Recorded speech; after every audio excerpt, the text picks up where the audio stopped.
Tunatengeneza juisi yetu jamani, tumesaga, tumechuja, ndio hiyo.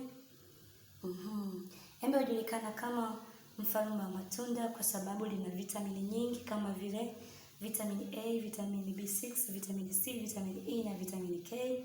Lina madini kama calcium, potassium, magnesium, phosphorus na iron. Lina vitu vingi. Pia ndani yake kunaweza kupatikana protini, wanga, calories na fibers.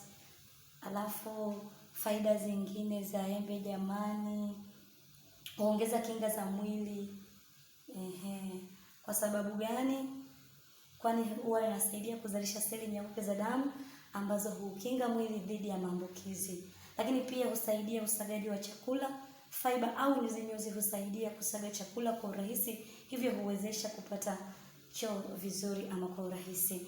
Lakini pia kwa mama mjamzito, embe lina kiwango kikubwa cha folate ambayo ni muhimu kwa ukuaji wa ubongo na uti wa mgongo wa mtoto. Hukuza afya ya ngozi na nywele. Yaani jamani, embe liko na faida nyingi. Kutokana kwa kuwepo kwa vitamini A, C na E kwa wingi, husaidia ngozi kuwa imara na nywele kukua. Jamani, sasa tulionyoa tuanze kukula maembe ama juisi nyingi. Lakini pia hukuza afya ya macho. Vitamini A husaidia kubadili kiwango cha wanga, hivyo husaidia retina ya jicho kuwa imara. Muona umuhimu jamani? Unaona umuhimu?